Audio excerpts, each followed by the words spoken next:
सत श्री अकाल जी। मैं doctor Gagandeep Dayanand medical college neurology department तो बोल रहे हैं। 29 अक्टूबर ਨੂੰ वर्ल्ड स्ट्रोक डे ਹੁੰਦਾ। स्ट्रोक एक ऐसी बीमारी है ਜਿਹੜੀ न्यूरोलॉजिकल डिसऑर्डर्स ब्रेन ਦੀ ਜਾਂ ਦਿਮਾਗ ਦੇ ਜਿਹੜੇ ਨੁਕਸ ਹੈਗੇ ਉਹਨਾਂ ਚੋਂ ਸਭ ਤੋਂ ਜ਼ਿਆਦਾ ਮਹੱਤਵਪੂਰਨ ਹੈ, ਕਿਉਂਕਿ ਉਹਦੇ ਕਰਕੇ ਜਿਹੜੀ ਡਿਸੇਬਿਲਿਟੀ ਰੈਂਕਿੰਗ ਹੈ ਉਹ ਸਭ ਤੋਂ ਜ਼ਿਆਦਾ ਹੈ ਤੇ ਇਹ ਜਾਨਲੇਵਾ ਬਿਮਾਰੀ ਵੀ ਹੈ। ਸੋ ਇਹਦੇ ਲਈ ਛੇਤੀ ਤੋਂ ਛੇਤੀ ਇਲਾਜ ਕਰਨਾ ਚਾਹੀਦਾ ਹੈ। ਆਪਾਂ ਛੇਤੀ ਇਲਾਜ ਕਿਸ ਤਰ੍ਹਾਂ ਕਰ ਸਕਦੇ ਹਾਂ? ਜੇ ਸਾਨੂੰ ਸਟ੍ਰੋਕ ਦੇ ਸਿੰਪਟਮਸ ਪਤਾ ਹੋਣ। ਜੇ ਤੁਹਾਨੂੰ ਸਟ੍ਰੋਕ ਦੇ ਸਿੰਪਟਮਸ ਪਤਾ ਹੋਣ ਤੁਸੀਂ ਉਹਨੂੰ ਰੈਕਗਨਾਈਜ਼ ਕਰ ਸਕਦੇ ਹੋ ਤੇ ਉਹ ਰੈਕਗਨਾਈਜ਼ ਕਰਨ ਲਈ ਤੁਹਾਨੂੰ ਬਹੁਤ ਵੱਡਾ ਨਿਊਰੋਲੋਜਿਸਟ ਹੋਣ ਦੀ ਲੋੜ ਨਹੀਂ ਹੈ। ਕੋਈ ਵੀ ਬੰਦਾ ਸਟ੍ਰੋਕ ਦੇ ਸਿੰਪਟਮਸ ਰੈਕਗਨਾਈਜ਼ ਕਰ ਸਕਦਾ ਹੈ। ਸਟ੍ਰੋਕ ਦੇ ਸਿੰਪਟਮਸ ਹੁੰਦੇ ਆ ਤਿੰਨ। ਇੱਕ ਤਾਂ ਫੇਸ ਫਾਸਟ ਕਹਿੰਦੇ ਆ, FAST। F ਦਾ ਮਤਲਬ ਹੁੰਦਾ ਹੈ ਫੇਸ। ਫੇਸ ਮਤਲਬ ਫੇਸ ਦੀ ਇੱਕ ਸਾਈਡ ਦੀ ਨਮਨੈਸ ਹੋਵੇ ਜਾਂ ਸੁੰਨਪਨ ਹੋਵੇ ਜਾਂ ਫਿਰ ਇੱਕ ਸਾਈਡ ਦੀ ਕਮਜ਼ੋਰੀ ਹੋਵੇ, ਫੇਸ ਡਰੂਪ ਕਰ ਰਿਹਾ ਹੋਵੇ। ਦੂਜਾ ਹੁੰਦਾ ਹੈ A ਦਾ ਮਤਲਬ ਹੁੰਦਾ ਆਰਮ। ਆਰਮ ਦਾ ਮਤਲਬ ਕਿ ਆਰਮ ਦੀ ਨਮਨੈਸ ਜਾਂ ਕਮਜ਼ੋਰੀ ਹੋਏ ਜੋ ਸਡਨਲੀ ਡਿਵੈਲਪ ਕਰ ਰਹੀ ਹੋਵੇ। S ਦਾ ਮਤਲਬ ਹੁੰਦਾ ਹੈ ਸਪੀਚ। ਸਪੀਚ ਮੀਨਸ ਬੋਲਣ ਦੀ ਸ਼ਕਤੀ। ਸੋ ਜੇ ਬੋਲਣ ਦੀ ਸ਼ਕਤੀ 'ਚ ਕਿਸੇ ਕਿਸਮ ਦੀ ਪ੍ਰੋਬਲਮ ਹੁੰਦੀ ਹੈ, ਬੋਲਣ 'ਚ ਦਿੱਕਤ ਆਉਂਦੀ ਹੈ, ਉਹ ਵੀ ਇੱਕ ਸਟ੍ਰੋਕ ਦਾ ਸਿੰਪਟਮ ਹੈ। ਜੇ ਇਹਨਾਂ ਤਿੰਨਾਂ 'ਚੋਂ ਕੋਈ ਵੀ ਸਿੰਪਟਮ ਡਿਵੈਲਪ ਕਰਦਾ ਹੈ ਇਮੀਡੀਏਟਲੀ, ਇਹਦਾ ਮਤਲਬ ਹੈ ਕਿ ਸਟ੍ਰੋਕ ਹੋ ਰਿਹਾ। ਤੁਹਾਨੂੰ ਛੇਤੀ ਤੋਂ ਛੇਤੀ ਕੋਈ ਐਸੇ ਹਸਪਤਾਲ 'ਚ ਇਮੀਡੀਏਟਲੀ ਜਾਣਾ ਚਾਹੀਦਾ ਹੈ ਜਿੱਥੇ ਸਟ੍ਰੋਕ ਦਾ ਇਮੀਡੀਏਟ ਟ੍ਰੀਟਮੈਂਟ ਯਾਨੀ ਕਿ ਥ੍ਰੋਮਬੋਲਿਸਿਸ ਕਹਿੰਦੇ ਜਾਂ clot busting drug, tissue plasminogen activator ਹੁੰਦਾ ਉਹਦਾ ਨਾਂ, ਉੱਥੇ ਜਾ ਕੇ ਇਮੀਡੀਏਟਲੀ ਲਓ। ਇਹ ਜਿਹੜੀ ਡਰਗ ਹੈ, ਇਹ ਜਿਹੜੀ ਮੈਡੀਸਨ ਹੈ, ਇਹ ਜਿਹੜਾ ਟੀਕਾ ਹੈ, ਇਹ ਤਾਂ ਹੀ ਫਾਇਦੇਮੰਦ ਹੁੰਦਾ ਹੈ ਜੇ ਪਹਿਲੇ 4.5 ਘੰਟੇ ਦੇ ਅੰਦਰ ਅੰਦਰ ਜਾਂ ਪਹਿਲੇ 3 ਘੰਟੇ ਦੇ ਅੰਦਰ ਅੰਦਰ ਲਾਇਆ ਜਾਏ। ਉਹਦੇ ਬਾਅਦ ਇਹਦਾ ਕੋਈ ਫਾਇਦਾ ਨਹੀਂ ਹੁੰਦਾ। ਸੋ ਸਟ੍ਰੋਕ ਦੇ ਸਿੰਪਟਮਸ ਫਾਸਟ ਯਾਦ ਰੱਖੋ, ਸਿੰਪਲ ਰੈਕਗਨੀਸ਼ਨ ਹੈ ਸਿੰਪਟਮਸ ਦੀ। ਤੇ ਜੇ ਤੁਹਾਨੂੰ ਇਸ ਤਰ੍ਹਾਂ ਕਦੇ ਵੀ ਲੱਗਦਾ ਹੈ ਤੁਸੀਂ ਇਮੀਡੀਏਟਲੀ DMC ਐਮਰਜੈਂਸੀ ਜਿੱਥੇ ਇਹ ਟ੍ਰੀਟਮੈਂਟ ਅਵੇਲੇਬਲ ਹੈ ਇਮੀਡੀਏਟਲੀ ਆਓ, ਤਾਂ ਕਿ ਕਿਸੇ ਵੀ ਟਾਈਮ ਤੁਸੀਂ ਆ ਸਕਦੇ ਹੋ, ਚਾਹੇ ਸਵੇਰੇ ਹੋਵੇ ਰਾਤ ਹੋਵੇ। ਘਰੇ ਨਹੀਂ ਬੈਠਣਾ। ਕੁਝ ਲੋਕੀ ਕਈ ਵਾਰੀ ਫੀਮ ਲੈ ਲੈਂਦੇ ਆ, ਉਹ ਨਹੀਂ ਕਰਨਾ। ਇਮੀਡੀਏਟਲੀ DMC ਐਮਰਜੈਂਸੀ ਆਓ ਤੇ ਆ ਕੇ ਇੰਜੈਕਸ਼ਨ ਲਵਾਓ। ਥੈਂਕ ਯੂ, ਧੰਨਵਾਦ। ਸਤਿ ਸ੍ਰੀ ਅਕਾਲ ਜੀ। ਮੈਂ doctor Rajinder Bansal, professor of neurology, Dayanand ਹਸਪਤਾਲ ਤੋਂ ਬੋਲ ਰਹੇ ਹਾਂ। ਅੱਜ 29 ਅਕਤੂਬਰ ਨੂੰ ਅਸੀਂ ਵਰਲਡ ਸਟ੍ਰੋਕ ਡੇ ਮਨਾਉਂਦੇ ਹਾਂ। ਇਹ ਵਰਲਡ ਸਟ੍ਰੋਕ ਡੇ ਪੂਰੀ ਦੁਨੀਆ ਦੇ ਵਿੱਚ ਮਨਾਇਆ ਜਾਂਦਾ ਹੈ। ਇਹਦਾ ਮਕਸਦ ਇੱਕੋ ਹੀ ਹੁੰਦਾ ਹੈ ਤਾਂ ਜੋ ਵੱਧ ਤੋਂ ਵੱਧ ਲੋਕਾਂ ਵਿੱਚ ਸਟ੍ਰੋਕ ਬਾਰੇ ਯਾਨੀ ਕਿ ਅਧਰੰਗ ਬਾਰੇ ਅਸੀਂ ਅਵੇਅਰਨੈਸ ਕ੍ਰੀਏਟ ਕਰ ਸਕੀਏ ਕਿ ਕਿਸ ਤਰ੍ਹਾਂ ਅਧਰੰਗ ਨੂੰ ਪਹਿਚਾਨਣਾ ਹੈ, ਕਿਸ ਤਰ੍ਹਾਂ ਇਹਦਾ ਜਲਦੀ ਇਲਾਜ ਕਰ ਸਕਦੇ ਹਾਂ, ਕਿਸ ਤਰ੍ਹਾਂ ਕੰਪਲਿਕੇਸ਼ਨ ਪ੍ਰੀਵੈਂਟ ਕਰ ਸਕਦੇ ਹਾਂ। ਸੋ ਸਭ ਤੋਂ ਪਹਿਲਾਂ ਅਸੀਂ ਸ਼ੁਰੂ ਕਰਦੇ ਹਾਂ ਕਿ ਅਧਰੰਗ ਦੀ ਪਹਿਚਾਨ ਕਿਸ ਤਰ੍ਹਾਂ ਕਰਦੇ ਹਾਂ। ਸੋ ਅਧਰੰਗ ਜਿਸ ਤਰ੍ਹਾਂ ਨਾਮ ਹੁੰਦਾ ਹੈ, ਅੱਧੇ ਪਾਸੇ ਦੀ ਕਮਜ਼ੋਰੀ, ਇੱਕ ਪਾਸੇ ਦੀ ਫੇਸ, ਬਾਂਹ ਜਾਂ ਲੱਤ ਦੀ ਕਮਜ਼ੋਰੀ ਜਾਂ ਆਵਾਜ਼ ਦਾ ਲੜਖੜਾਣਾ, ਇਹ ਲੱਛਣ ਇਹ ਇੰਡੀਕੇਟ ਕਰਦੇ ਨੇ ਕਿ ਮਰੀਜ਼ ਨੂੰ ਅਧਰੰਗ ਹੋ ਰਿਹਾ ਹੈ। ਸੋ ਇਹ ਜਿਸ ਟਾਈਮ ਹੀ ਤੁਹਾਨੂੰ ਇਹਨਾਂ ਚੋਂ ਕੋਈ ਵੀ ਲੱਛਣ ਨਜ਼ਰ ਆਵੇ ਇਮੀਡੀਏਟਲੀ ਹਸਪਤਾਲ ਜਾਣਾ ਹੈ। ਹਸਪਤਾਲ ਜਾਣ ਦਾ ਕੀ ਪਰਪਸ ਹੈ? ਜਦੋਂ ਅਸੀਂ ਮਰੀਜ਼ ਨੂੰ ਐਡਮਿਟ ਕਰਦੇ ਹਾਂ ਸਭ ਤੋਂ ਪਹਿਲਾਂ ਇੱਕ CT ਸਕੈਨ ਕਰਦੇ ਹਾਂ। CT ਸਕੈਨ ਇਹ ਦੇਖਣ ਲਈ ਕਰੀਦਾ ਹੈ ਕਿ ਅਧਰੰਗ ਜਿਹੜਾ ਹੈ ਨਸ ਦੀ ਬਲੌਕੇਜ ਕਰਕੇ ਹੋਇਆ ਜਾਂ ਨਸ ਫਟਣ ਕਰਕੇ ਹੋਇਆ, ਜਿਹਨੂੰ ਬ੍ਰੇਨ ਹੈਮਰੇਜ ਕਹਿੰਦੇ ਆ। ਇਹ ਪਹਿਚਾਨ ਕਰਨੀ ਇਸ ਲਈ ਜ਼ਰੂਰੀ ਹੈ ਕਿ ਦੋਨਾਂ ਦਾ ਇਲਾਜ ਬਿਲਕੁਲ ਅਲੱਗ ਹੈ। ਜੇ ਅਗਰ ਨਸ ਦੇ ਬਲੌਕੇਜ ਕਰਕੇ ਹੋਇਆ ਤਾਂ ਖੂਨ ਪਤਲਾ ਕਰਨ ਦੀਆਂ ਦਵਾਈਆਂ ਦੇਣੀਆਂ ਪੈਂਦੀਆਂ ਨੇ, ਜਿਹਦੇ 'ਚ ਕਿ ਉਹ 4.5 ਘੰਟੇ ਵਾਲਾ ਟੀਕਾ ਵੀ ਹੁੰਦਾ ਹੈ। ਉਹ ਟੀਕੇ ਨਾਲ ਬਹੁਤ ਵਾਰੀ ਮਰੀਜ਼ ਪੂਰੀ ਤਰ੍ਹਾਂ ਠੀਕ ਹੋ ਜਾਂਦਾ ਹੈ। ਅਗਰ ਨਸ ਫਟਣ ਕਰਕੇ ਤਾਂ ਖੂਨ ਪਤਲਾ ਕਰਨ ਦੀ ਕੋਈ ਦਵਾਈ ਨਹੀਂ ਦੇਣੀ, ਕਿਉਂਕਿ ਉਹਦੇ ਨਾਲ ਮਰੀਜ਼ ਦੀ ਹਾਲਤ ਹੋਰ ਖਰਾਬ ਹੋ ਜਾਏਗੀ, ਬ੍ਰੇਨ ਹੈਮਰੇਜ ਹੋਰ ਵੱਧ ਜਾਏਗਾ। ਦੂਸਰੀ ਚੀਜ਼ ਹੈ ਦਾਖਲ ਕਰਨ ਦਾ ਪਰਪਸ ਹੁੰਦਾ ਮਰੀਜ਼ ਦੀ ਬਲੱਡ ਪ੍ਰੈਸ਼ਰ ਕੰਟਰੋਲ ਹੋਵੇ, ਸ਼ੂਗਰ ਕੰਟਰੋਲ ਹੋਵੇ, ਬੈਡ ਸੋਰ ਪ੍ਰੀਵੈਂਟ ਹੋਣ, ਪ੍ਰੋਪਰ ਨਿਊਟ੍ਰੀਸ਼ਨ ਹੋਵੇ।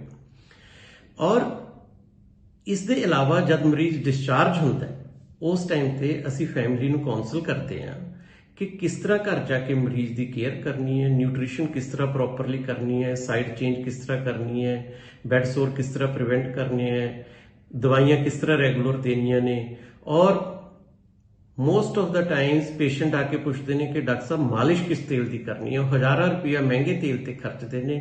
ਇਹ ਪਲੀਜ਼ ਅੰਡਰਸਟੈਂਡ ਕਰਨ ਦੀ ਲੋੜ ਹੈ ਕਿ ਮਾਲਿਸ਼ ਨਾਲ ਨਹੀਂ ਫਰਕ ਪੈਂਦਾ, ਫਿਜ਼ੀਓਥੈਰੇਪੀ ਨਾਲ ਫਰਕ ਪੈਂਦਾ ਹੈ। ਉਹ ਅਸੀਂ ਫਿਜ਼ੀਓਥੈਰੇਪੀ ਹਸਪੀਟਲ ਦੇ ਵਿੱਚ ਵੀ ਕਰਵਾਉਂਦੇ ਹਾਂ ਮਰੀਜ਼ ਨੂੰ ਰੈਗੂਲਰਲੀ, ਔਰ ਡਿਸਚਾਰਜ ਦੇ ਉੱਪਰ ਐਡਵਾਈਸ ਕਰਦੇ ਹਾਂ। ਫਿਜ਼ੀਓਥੈਰੇਪੀ ਦਾ ਬਹੁਤ ਵੱਡਾ ਰੋਲ ਹੈ for early improvement of the stroke. So अज दे दिन ते अज दे दिहाड़े ते प्लीज़ ये साडी सब नूं तुहानूं बेनती है कि तुसी अपने परिवार विच, अपने आस पास, अपने यारां दोस्तां दे विच, रिश्तेदारां दे विच इस अवेयरनेस नूं वध तो वध क्रिएट करो कि लोकां नूं दसो अगर ये सिम्पटम नज़र आंदे ने तो जल्दी हस्पताल पहुंचो, सो दैट असी मरीज दा प्रॉपर इलाज कर सकीए। Thank you. सत श्री अकाल। मैं doctor Barinder Singh Paul, professor department of neurology, Dayanand medical college Ludhiana चों तुहाडे नाल एक इंपॉर्टेंट बीमारी बारे कुछ विचार साझे करना चाहना। जिहड़ी इंपॉर्टेंट बीमारी असीं तुहाडे नाल डिस्कस करना चाहते हैं वो है स्ट्रोक।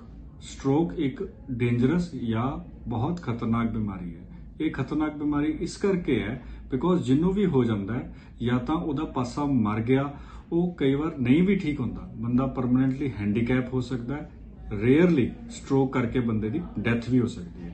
सो असी अज चाहते हैं भी असी इस दे राही तुहानूं कुछ जिहड़े स्ट्रोक दे कारण है जिन्हों असी रिस्क फैक्टर्स कहने आ वो तुहानूं उहदे बारे जानकारी दे सकीए ताकि असी अपनी लाइफ च वापस जाके उस रिस्क फैक्टर नूं ध्यान नाल समझीए ताकि अगर पॉसीबल होवे तो असी अपने रिस्क फैक्टर नूं अवॉइड करिए या उसनूं होण तो बचाइए।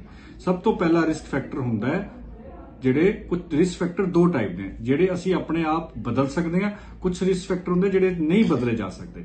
ਜਿਹੜੇ ਬਦਲੇ ਜਾ ਸਕਦੇ ਆ ਉਹਨਾਂ ਨੂੰ ਮੋਡੀਫਾਈਬਲ ਰਿਸਕ ਫੈਕਟਰ ਕਹਿੰਦੇ ਆ, ਜਿਵੇਂ ਬੀੜੀ ਸਿਗਰਟ ਪੀਣਾ, ਤੰਬਾਕੂ ਖਾਣਾ, ਐਕਸੈਸ ਅਮਾਉਂਟ ਆਫ ਸ਼ਰਾਬ ਪੀਣਾ, ਜਾਂ ਜੇ ਸਾਨੂੰ ਸ਼ੂਗਰ ਹੈ ਅਸੀਂ ਸ਼ੂਗਰ ਦੀ ਦਵਾਈ ਨਹੀਂ ਖਾਂਦੇ, ਸ਼ੂਗਰ ਨਹੀਂ ਕੰਟਰੋਲ ਕਰਦੇ, ਬਲੱਡ ਪ੍ਰੈਸ਼ਰ ਨਹੀਂ ਕੰਟਰੋਲ ਹੋ ਰਿਹਾ, ਜਾਂ ਸਾਡੇ ਖਾਣ ਪੀਣ ਦੀ ਹੈਬਿਟਸ ਬਿਲਕੁਲ ਅਲੱਗ ਹੈ, ਜਿਵੇਂ ਬੈਠਣ ਦੇ ਅਸੀਂ ਸਾਰਾ ਦਿਨ ਬੈਠਦੇ ਹਾਂ, ਐਕਸਰਸਾਈਜ਼ ਘੱਟ ਹੁੰਦੀ ਹੈ, ਹੈਲਦੀ ਫੂਡ ਜਿਹਦੇ ਵਿੱਚ ਵੈਜੀਟੇਬਲਸ, ਪਲਸੇਸ, ਫਰੂਟਸ ਆਉਂਦੇ ਆ ਉਹ ਅਸੀਂ ਨਹੀਂ ਲੈਂਦੇ, ਹਾਈ ਫੈਟ ਕੰਟੈਂਟ ਵਾਲੀ ਚੀਜ਼ਾਂ ਖਾਂਦੇ ਆ, ਜਾਂ ਹਾਈ ਜਿਵੇਂ ਮੀਟ ਹੋ ਗਿਆ, ਰੈੱਡ ਮੀਟ ਹੋ ਗਿਆ, ਜਿਹ 'ਚ ਹਾਈ ਫੈਟ ਹੁੰਦਾ ਉਹ ਸਾਨੂੰ ਅਵੋਇਡ ਕਰਨਾ ਚਾਹੀਦਾ, ਜਾਂ ਕੈਂਡ ਫੂਡ। ਦੂਜੇ ਰਿਸਕ ਫੈਕਟਰ ਹੁੰਦੇ ਜਿਹੜੇ ਅਸੀਂ ਮੋਡੀਫਾਈ ਨਹੀਂ ਕਰ ਸਕਦੇ ਬਟ ਉਹਨੂੰ ਅਸੀਂ ਕੰਟਰੋਲ ਕਰ ਸਕਦੇ ਹਾਂ, ਜਿਵੇਂ ਏਜ। ਕਈ ਵਾਰ ਸਟ੍ਰੋਕ ਦਾ ਕਾਰਨ ਏਜ ਵੀ ਹੁੰਦੀ ਹੈ, ਤੁਹਾਡੀ ਪ੍ਰੋਪਰ ਜਿਵੇਂ ਜੈਨੇਟਿਕ ਮੇਕਅਪ ਕਰਕੇ ਵੀ ਕਈਆਂ ਨੂੰ ਸਟ੍ਰੋਕ ਹੁੰਦਾ, ਬਟ ਜਿਹੜੇ ਮੋਡੀਫਾਈਬਲ ਰਿਸਕ ਫੈਕਟਰ ਹੈ ਉਸ ਤੇ ਸਾਨੂੰ ਧਿਆਨ ਜ਼ਿਆਦਾ ਦੇਣਾ ਚਾਹੀਦਾ ਹੈ। ਜਿਵੇਂ ਅਸੀਂ ਦੱਸਿਆ, ਕੋਸ਼ਿਸ਼ ਕਰੋ ਇਹਨਾਂ ਦਾ ਅਸੀਂ ਇਹਨਾਂ ਨੂੰ ਅਵੋਇਡ ਕਰੀਏ ਤੇ ਇਹਨਾਂ ਤੋਂ ਦੂਰ ਰਹੀਏ। Thank you. नमस्कार, मैं doctor Monika Singla, associate professor neurology, Dayanand medical college hospital तो ਤੁਹਾਡੇ ਨਾਲ ਕੁਝ ਸਟ੍ਰੋਕ ਯਾਨੀ ਕਿ ਅਧਰੰਗ ਬਾਰੇ ਕੁਝ ਜਾਣਕਾਰੀ ਸ਼ੇਅਰ ਕਰਨਾ ਚਾਹ ਰਹੀ ਹਾਂ। ਸਟ੍ਰੋਕ ਬਾਰੇ ਅਸੀਂ ਸਾਰੇ ਅੱਜ ਕੱਲ੍ਹ ਬਹੁਤ ਗੱਲ ਕਰ ਰਹੇ ਹਾਂ। ਇਹਦਾ ਕੀ ਰੀਜ਼ਨ ਹੈ? ਅਗਰ ਅਸੀਂ ਆਪਣੇ ਦੇਸ਼ ਦੇ ਆંકੜਿਆਂ ਬਾਰੇ ਜਾਣੀਏ ਕਿ ਇੰਡੀਆ ਦੇ ਵਿੱਚ ਸਟ੍ਰੋਕ ਇੰਨਾ ਜ਼ਿਆਦਾ ਵੱਧ ਚੁੱਕਿਆ ਹੈ, ਲਾਈਕ ਵੈਸਟਰਨ ਕੰਟਰੀਜ਼, ਪਿਛਲੇ 10 ਸਾਲਾਂ ਵਿੱਚ ਆਲਮੋਸਟ 100% ਸਟ੍ਰੋਕ ਇਨਕਰੀਜ਼ ਹੋ ਚੁੱਕਿਆ ਹੈ। ਅਗਰ ਅਸੀਂ ਇੰਡੀਅਨ ਸਟ੍ਰੋਕ ਐਸੋਸੀਏਸ਼ਨ ਦੇ ਡਾਟਾ ਨੂੰ ਦੇਖੀਏ, ਉਹਨਾਂ ਦੀ ਸਟੱਡੀਜ਼ ਦੇ ਅਕੋਰਡਿੰਗ 30% ਲੋਕ ਸਟ੍ਰੋਕ ਤੋਂ ਬਾਅਦ ਸਿਗਨੀਫਿਕੈਂਟ ਡਿਸੇਬਿਲਿਟੀ ਨਾਲ ਰਹਿੰਦੇ ਨੇ। ਮਤਲਬ ਉਹਨਾਂ ਦਾ ਪਾਸੇ ਦੀ ਕਮਜ਼ੋਰੀ ਪਰਸਿਸਟ ਕਰ ਜਾਂਦੀ ਹੈ, ਕਿਸੇ ਦੀ ਆਵਾਜ਼ ਦੀ ਪ੍ਰੋਬਲਮ, ਕਈ ਲੋਕ ਬੈੱਡ ਤੇ ਹੀ ਰਹਿ ਜਾਂਦੇ ਨੇ ਜਾਂ ਵੀਲਚੇਅਰ ਬੰਦ ਹੋ ਜਾਂਦੇ ਨੇ। ਸੋ ਇਹ ਬਹੁਤ ਜ਼ਿਆਦਾ ਇੰਪੋਰਟੈਂਟ ਹੈ ਸਟ੍ਰੋਕ ਨੂੰ ਟਾਈਮਲੀ ਹੈਂਡਲ ਕਰਨਾ। ਮੈਂ ਤੁਹਾਡੇ ਬਾਰੇ ਕੁਝ ਉਹ ਚੀਜ਼ਾਂ ਸ਼ੇਅਰ ਕਰਨਾ ਚਾਹੂੰਗੀ ਜੋ ਸਟ੍ਰੋਕ ਬਾਰੇ ਕੁਝ ਮਿਥਸ ਤੇ ਫੈਕਟਸ ਨੇ। ਮਤਲਬ ਕੁਝ ਆਪਾਂ ਆਪਣੇ ਵਹਿਮ ਜਾਂ ਆਪਣੇ ਕੁਝ ਖੁਦ ਹੀ ਆਪਣੀਆਂ ਚੀਜ਼ਾਂ ਬਣਾਈਆਂ ਹੁੰਦੀਆਂ ਨੇ ਕਿ ਸਟ੍ਰੋਕ ਨੂੰ ਕਿੱਦਾਂ ਹੈਂਡਲ ਕਰਨਾ ਚਾਹੀਦਾ। ਸੋ ਕੁਝ ਲੋਕ ਇਹ ਸੋਚ ਕੇ ਚੱਲਦੇ ਨੇ ਕਿ ਸਟ੍ਰੋਕ ਨੂੰ ਆਪਾਂ ਕਿਸੇ ਵੀ ਟਾਈਮ ਇਲਾਜ ਕਰ ਸਕਦੇ ਹਾਂ। ਇੱਕ ਵਾਰੀ ਲੋਕ ਪੇਸ਼ੈਂਟ ਅਧਰੰਗ ਹੋ ਗਿਆ ਤਾਂ ਕੁਝ ਦੇਰ ਆਪਾਂ ਘਰ ਵੇਟ ਕਰ ਸਕਦੇ ਹਾਂ, ਜੋ ਕਿ ਬਿਲਕੁਲ ਗਲਤ ਹੈ, ਇਹ ਮਿਥ ਹੈ। ਸਟ੍ਰੋਕ ਹੋਣ ਤੋਂ ਬਾਅਦ ਹਰ ਮਿੰਟ ਇੰਪੋਰਟੈਂਟ ਹੁੰਦਾ ਹੈ। ਐਵਰੀ ਮਿੰਟ ਸਾਡਾ ਬ੍ਰੇਨ ਮਿਲੀਅਨਸ ਮਤਲਬ ਲੱਖਾਂ ਦੇ ਵਿੱਚ ਸਾਡੇ ਨਿਊਰੋਨਸ, ਬ੍ਰੇਨ ਦੇ ਸੈਲਸ ਡੈਮੇਜ ਹੋ ਜਾਂਦੇ ਨੇ। ਸੋ ਇਹ ਬਹੁਤ ਇੰਪੋਰਟੈਂਟ ਹੈ ਕਿ ਆਪਾਂ ਇਮੀਡੀਏਟਲੀ ਹਸਪੀਟਲ ਪਹੁੰਚੀਏ ਤੇ ਟ੍ਰੀਟਮੈਂਟ ਕਰੀਏ, ਕਿਉਂਕਿ ਹਰ ਇੱਕ ਮਿੰਟ ਆਪਣੇ ਬ੍ਰੇਨ ਨੂੰ ਸੇਵ ਕਰ ਸਕਦਾ ਹੈ, ਆਪਣੀ ਇੰਡੀਪੈਂਡੈਂਸ, ਆਪਣੇ ਖੁਦ ਕੰਮ ਕਰਨ ਦੀ ਸ਼ਕਤੀ ਨੂੰ ਵਾਪਸ ਲੈ ਕੇ ਆ ਸਕਦਾ ਹੈ ਤੇ ਆਪਾਂ ਸਟ੍ਰੋਕ ਦੀ ਡਿਸੇਬਿਲਿਟੀ ਤੋਂ ਬਚ ਸਕਦੇ ਹਾਂ। ਦੂਜਾ ਵਹਿਮ ਲੋਕਾਂ ਨੂੰ ਕੀ ਹੁੰਦਾ ਹੈ ਕਿ ਸਟ੍ਰੋਕ ਕਿਸੇ ਪਰਟੀਕੂਲਰ ਟਾਈਪ ਦੀ ਪੋਪੂਲੇਸ਼ਨ ਲਈ ਹੁੰਦਾ, ਸਾਨੂੰ ਤਾਂ ਸਟ੍ਰੋਕ ਜਾਂ ਅਧਰੰਗ ਹੋ ਹੀ ਨਹੀਂ ਸਕਦਾ। ਇਹ ਬਿਲਕੁਲ ਗਲਤ ਹੈ। ਸਟ੍ਰੋਕ ਕਿਸੇ ਨੂੰ ਵੀ ਹੋ ਸਕਦਾ ਹੈ, ਕਿਸੇ ਵੀ ਉਮਰ 'ਚ ਹੋ ਸਕਦਾ ਹੈ। ਆਦਮੀਆਂ ਨੂੰ, ਔਰਤਾਂ ਨੂੰ, ਅਰਬਨ ਪੋਪੂਲੇਸ਼ਨ ਹੋਵੇ ਚਾਹੇ ਪਿੰਡਾਂ ਦੀ ਪੋਪੂਲੇਸ਼ਨ ਹੋਵੇ, ਹਰ ਕਿਸੇ ਨੂੰ ਹੋ ਸਕਦਾ ਹੈ, ਚਾਹੇ ਉਹ ਗਰੀਬ ਹੈ ਚਾਹੇ ਅਮੀਰ ਹੈ।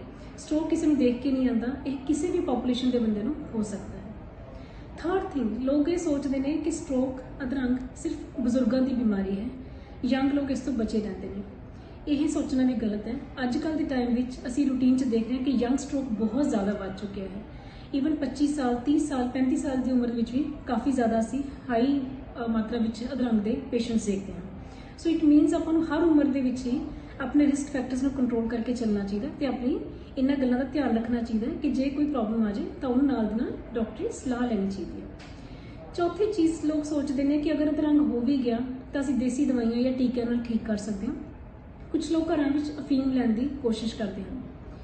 ਦੇਖੋ, ਦੇਸੀ ਦਵਾਈਆਂ ਦੇ ਨਾਲ ਅਧਰੰਗ ਦਾ ਇਲਾਜ ਨਹੀਂ ਹੋ ਸਕਦਾ। ਸਾਨੂੰ ਇਹ ਗੱਲ ਨੂੰ ਸਮਝਣਾ ਚਾਹੀਦਾ ਹੈ ਕਿ ਜੇ ਅਧਰੰਗ ਹੋ ਗਿਆ ਤੁਹਾਨੂੰ ਸਟ੍ਰੋਕ ਐਮਰਜੈਂਸੀ ਦੇ ਵਿੱਚ ਜ਼ਰੂਰ ਪਹੁੰਚਣਾ ਚਾਹੀਦਾ ਹਸਪੀਟਲ ਦੇ ਅੰਦਰ ਨਾਲ ਦੀ ਨਾਲ, ਤਾਂ ਕਿ ਟਾਈਮਲੀ ਇਹਦਾ ਇਲਾਜ ਕੀਤਾ ਜਾ ਸਕੇ। ਬਿਕੋਜ਼ ਜਿੰਨਾ ਆਪਾਂ ਟਾਈਮ ਵੇਸਟ ਕਰਦੇ ਆਪਣਾ ਬ੍ਰੇਨ ਡੈਮੇਜ ਹੁੰਦਾ ਔਰ ਇਹ ਆਲਟਰਨੇਟਿਵ ਮੈਡੀਕੇਸ਼ਨਸ ਨਾਲ ਸਟ੍ਰੋਕ ਦਾ ਇਲਾਜ ਨਹੀਂ ਕੀਤਾ ਜਾ ਸਕਦਾ। ਪਹਿਲੀ ਗੱਲ ਤਾਂ ਅਫੀਮ ਦੇ ਨਾਲ ਸਟ੍ਰੋਕ ਦਾ ਇਲਾਜ ਨਹੀਂ ਹੁੰਦਾ ਤੇ ਉਹਨੂੰ ਲੈਣਾ ਅਵੋਇਡ ਕਰਨਾ ਚਾਹੀਦਾ। ਪਰ ਫਿਰ ਵੀ ਅਗਰ ਤੁਸੀਂ ਲੋਕ ਘਰ 'ਚ ਪੇਸ਼ੈਂਟ ਨੂੰ ਅਫੀਮ ਦੇਣਾ ਹੀ ਚਾਹੁੰਦੇ ਹੋ, ਉਹ ਦੇਣ ਤੋਂ ਬਾਅਦ ਵੀ ਤੁਸੀਂ ਹਸਪਤਾਲ 'ਚ ਜ਼ਰੂਰ ਲੈ ਕੇ ਆਓ ਨਾਲ ਦੀ ਨਾਲ, ਤਾਂ ਕਿ ਅਗਰ ਪੇਸ਼ੈਂਟ ਨਹੀਂ ਰਿਕਵਰ ਕੀਤਾ ਉਦੋਂ ਉਸੇ ਟਾਈਮ ਤੇ ਟ੍ਰੀਟਮੈਂਟ ਸ਼ੁਰੂ ਕੀਤਾ ਜਾ ਸਕੇ। ਸੋ ਸਟ੍ਰੋਕ ਦੇ ਨਾਲ ਇਹ ਵਹਿਮ ਭਰਮਾਂ ਨੂੰ ਆਪਾਂ ਨੂੰ ਬਚਣਾ ਚਾਹੀਦਾ ਹੈ। ਟਾਈਮਲੀ ਪੇਸ਼ੈਂਟ ਦਾ ਇਲਾਜ ਕਰਨਾ ਚਾਹੀਦਾ ਹੈ, ਕਿਉਂਕਿ ਟਾਈਮ ਬਹੁਤ ਪ੍ਰੀਸ਼ੀਅਸ ਹੈ। ਸਟ੍ਰੋਕ ਦੇ ਵਿੱਚ ਹਰ ਮਿੰਟ ਇੰਪੋਰਟੈਂਟ ਹੁੰਦਾ ਹੈ। ਜੇ ਆਪਾਂ ਟਾਈਮ ਸਿਰ ਇਲਾਜ ਕਰਾਂਗੇ ਤਾਂ ਆਪਾਂ ਪੇਸ਼ੈਂਟ ਦੀ ਲਾਈਫ ਨੂੰ ਸੇਵ ਕਰ ਸਕਦੇ ਹਾਂ, ਉਹਦੀ ਜਾਨ ਬਚਾ ਸਕਦੇ ਹਾਂ, ਨਾਲ ਹੀ ਉਹਨੂੰ ਇੱਕ ਮੇਜਰ ਹੋਣ ਵਾਲੀ ਡਿਸੇਬਿਲਿਟੀ ਤੋਂ ਬਚਾ ਕੇ ਰੱਖ ਸਕਦੇ ਹਾਂ। Stay safe, stroke free. Thank you.